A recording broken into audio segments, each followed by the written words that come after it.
Welcome to another session of Grape to Glass with Vin de Classique. Today we have with us Joaquim, who's going to be talking all about Cork. Joaquim, thanks for joining us. Fred, thank you very much for the invite. Maybe you can start quickly, just introduce Amarim and your role at the business. So my name is Joaquim. I'm the Managing Director of Amarim Cork.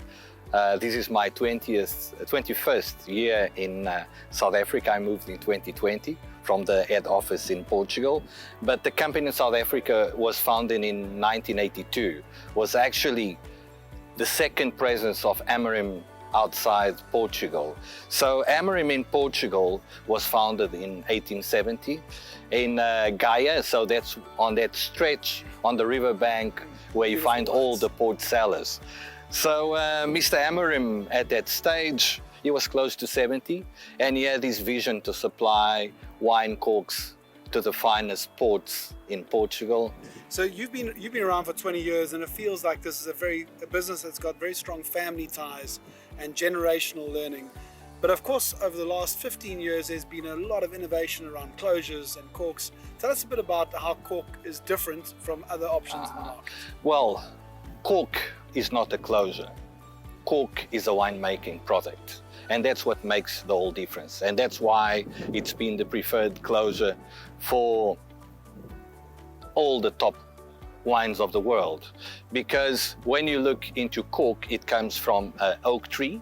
So it starts by being a 100% natural, sustainable product, unlike aluminium or plastic. And then cork being from the bark of an oak tree contains phenol compounds that when in contact with the wine will allow the wine to develop, will allow the wine to gain complexity, and that's why it's the best product to allow the wine to age over the years. So Joachim, I love that cork is very much like wine, a living product. But tell us a bit about how long it takes before you're able to harvest cork for the very first time. Yes, so it's a very interesting question. A tree takes about 25 years to grow to its adult age, where we can harvest it for the first time. But when we say adult, it's actually very young. The tree is very vigorous, so it grows very quick. And as such, or the bark grows very quick. So as such, the bark has a lot of cracks, so we can't use it for production of wine corks.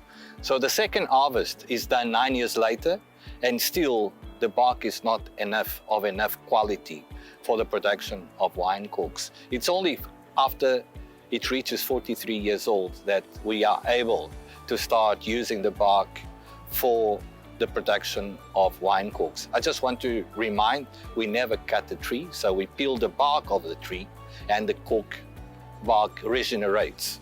But when we look into fine grade wine corks, the ones that you find in the finest wines in South Africa, I mean, it's trees probably with 80, 100 years old. That's when and they grow. I was referring to you, the very slow growing process. Why? Because you want the best density for the cork, not cork bark that grows very fast. Excellent. Joachim, thank you very much for your time.